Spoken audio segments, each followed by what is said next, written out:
నమస్కారం అండి స్వామి, మీ పేరు? వెంకటయ్య. వెంకటయ్య గారు, చెప్పండి అండి, ఏంటి జగన్ గారి ప్రభుత్వం ఎలా ఉంది, గతంలో చంద్రబాబు గారి ప్రభుత్వం ఎలా ఉంది? చంద్రబాబు ముందు వచ్చే డాక్రా గ్రూప్ లోన్ దోయేస్తాను, రైతు రుణాలు దోయేస్తాను, పోతే ఇంటింటికి ఒక ఉద్యోగం ఎంత చెప్పినాడో లాస్ట్లో ఏది చేయలే. అదేంటి, ఏం చేయలేదా? చెప్పినట్టు ఒక్కటి కూడా నెరవేర్చలేదు. నేను మొత్తం చేశాను, అసలు రాష్ట్రాన్ని సింగపూర్ చేసే టైంకి చెప్పుండొచ్చు ఆయన చెప్పుండొచ్చు, ఆయన దీనికోసం ఆయన చెప్పుండొచ్చు. కానీ జగన్మోహన్ రెడ్డి వచ్చినాక ఆయన చెప్పిన మాటని ప్రతి ఒక్కటి ప్రజలకు నెరవేర్చినాడు, చేశాడు. ఆయన ఇచ్చిన ప్రతి ఒక్క మాట నవరత్నాలు ఇచ్చినవి ప్రతి ఒక్కటి చేసుకుంటూ వచ్చింది. మరి ఏంటండి ఇప్పుడు ఈ నవరత్నాలను కూడా విమర్శిస్తున్నారు కదా అపోజిషన్ వాళ్ళు. విమర్శిస్తే ఇప్పుడు వాళ్ళు అపోజిషన్ వాళ్ళు ఇంకా ఆ విధంగా చెప్పకపోతే వాళ్ళకి ఇంక వేరే పని ఉండదు కదా. అంటే ఆ విమర్శించే విధానం ఎలా ఉందంటే, ఉచితంగా డబ్బులు ఇచ్చేసి ప్రజల్ని సోమరిపోతులు చేసి రాష్ట్రాన్ని 30 ఏళ్ళు వెనక్కి తీసుకెళ్ళాడు చంద్రబాబు గారు అని చెప్తున్నారు. అంటే ఈ పేద ప్రజలకు ఇచ్చేది ఆయనకు ఒప్పకుండా ఆ విధంగా చెప్పటమే కానీ ప్రజలకు ఇచ్చే దాంట్లో తప్పే ఉండదు. ప్రజలు ఇప్పుడు ముందు రాజుల కాలంలో కూడా అందుకని గూఢచారులు చెప్పి ప్రతి ఒక్కరిని ప్రజలు ఎలాగ మన ప్రభుత్వం ఎలాగ చెప్పుకుంటున్నారు, మనం ఏ విధంగా చేస్తున్నామని గూఢచారులు పెట్టి చెప్పేవాళ్ళు అప్పుడు రాజులకు పరిపాలన చేసేటప్పుడు. ఆ విధంగా జగన్మోహన్ రెడ్డి మంచి మనసుతో ప్రతి ఒక్కరూ బాగుండాలి, మన రాష్ట్రంలో భేదాసాద లేకుండా బతకాల, ఏ ఇబ్బందులు పడకూడదని ఆ నవరాత్రాల పథకం పెట్టి వేసినాడు. దాని ఎందుకు చేసేది, సోమరిపోతులు చేస్తున్నాడు. అయితే మరి ఈయన మాత్రం నేను ఉచితంగా బస్సులు 400కి ఈ సిలిండర్లు ఇచ్చేస్తాను, అయ్యంత సోమరిపోతులు చేసినట్టు వేస్తాను, నేను నెలకు 500, అది తప్పులేదా? అది సోమరిపోతులు చేసేది కదా. చెప్తా ఉంటారు వాళ్ళు దీనికోసం. మరి ఇప్పుడు జగన్ గారు ఇచ్చే పథకాలు మరి వాళ్ళ పార్టీ వాళ్ళకే ఇస్తున్నాడా లేదంటే అందరికి ఇస్తున్నాడా? అందరికి, ప్రతి ఒక్కరికి. దీని పార్టీ అనేది ఏమి లేదు, కులం అనేది ఏమి లేదు, కులం అనేది ఏమి లేదు.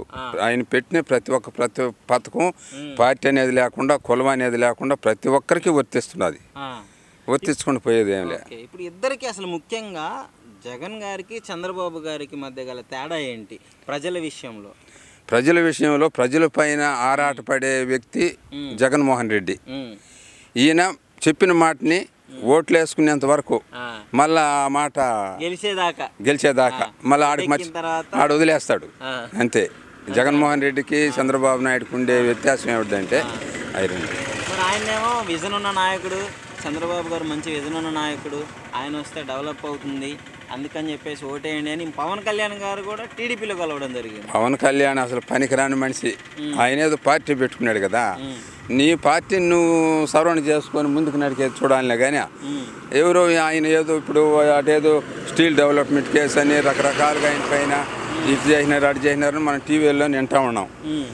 ఆయనతో కూడా గెలుచుకొని నువ్వు ఎదగాలనుకున్నప్పుడు రాజకీయంలో నువ్వు మంచి పనులు చేస్తానని ప్రజలకు హామీ ఇచ్చి ముందుకున్నాడు.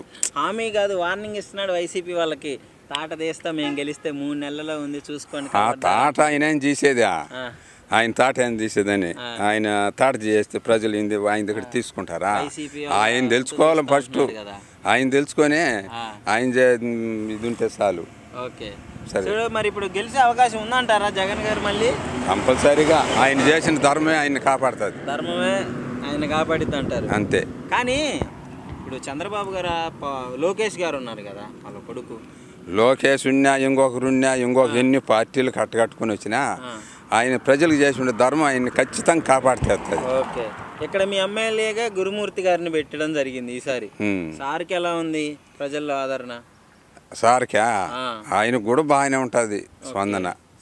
ఇక జగన్ గారి తరఫున ఎవరు నిలబెట్టినా మంచి అవకాశం ఉంటుంది. ఓకే, వచ్చే ఎన్నికల్లో వైనాట్ 175 అని జగన్ గారు అంటున్నారు. మనం మంచి చేసాము, ప్రజల్లోకి వెళ్దాం అంటున్నాడు. కానీ పులివెందల్లోనే నేను ఇన్ని ఓడిస్తాను అని చంద్రబాబు గారు చెప్తున్నారు. ఆయన కుప్పంలో గెలవని వాళ్ళు కూడా చెప్తుండా, కుప్పంలో చంద్రబాబుని ఓడిస్తామని.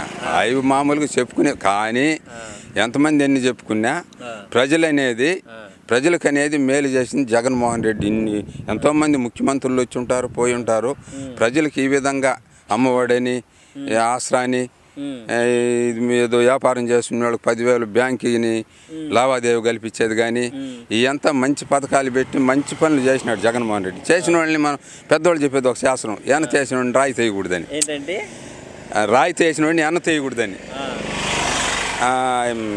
ఎన్నతో వేసిన వాడిని రాయి తీయకూడదు, రాయి తీయకూడదు. ఆయన మంచి చేస్తున్నాడు కాబట్టి ఆయన పైన మనమా ఆయన ఏం చేసినాడు అనే మాట మాట్లాడకూడదు. చేసినాడు మంచి చేసిన వాళ్ళు మంచిగా చేసిన వాళ్ళు చెప్పాలనే కానీ చెడు చేసినారని చెప్పకూడదు కదా, తప్పు కదా. ఇదంతా బాగానే ఉంది బాబు అండి. ఇప్పుడు కాకపోతే షర్మిల గారు ఉన్నారు కదా, సొంత చెల్లి జగన్ గారికి, ఆవిడ గారు కాంగ్రెస్ లో కలిసి జగన్ గారిని విమర్శించడం జరుగుతుంది. ఇప్పుడు అదే షర్మిల గారు వైఎస్ఆర్ పార్టీ తెలంగాణలో పెట్టుకొని వైఎస్ఆర్ అని పోయి మళ్ళీ పోయి ఆడ కాంగ్రెస్కి విలీనం చేసేసి కాంగ్రెస్ అడ్డగోలుగా పంచింది ఆంధ్ర రాష్ట్రాన్ని 2 భాగాలు చేసేసింది. ఆయన జగన్మోహన్ రెడ్డి 14 నెలలు జైల్లో వేసి పెట్టినారు. ఇదంతా కాంగ్రెస్ ప్రత్యేక ఏదో ఆమె ఇది. ఇప్పుడు జగన్ రెడ్డి నువ్వేం చేసావు, డెవలప్మెంట్ ఏం చేసావు, నువ్వు అది ఇదన్నా అని చెప్పేసి జగన్ గారిని విమర్శిస్తుంది కదా. విమర్శిస్తాం, అది ఆమె తెలివి తక్కువయ్యా. ఆమె తెలివైంది అయితే ఆ మాటలు విమర్శించదు. ఆమె తెలివి తక్కువయ్యే జగన్మోహన్ రెడ్డిని విమర్శిస్తుంది. సరే, మరి వీళ్ళంతమంది ఒకవైపు, జగన్ గారు ఒకవైపు, మరి ఈయన గెలవగలడు అంటారా? ఆయన ధర్మమే ఆయన గెలిపిస్తుంది. ఆయన మొత్తానికి ధర్మమే అంటే అంతే, ఏదైనా ఆయన చేసిన మంచి పనే ఆయన కంపల్సరీగా గెలిపిస్తుంది.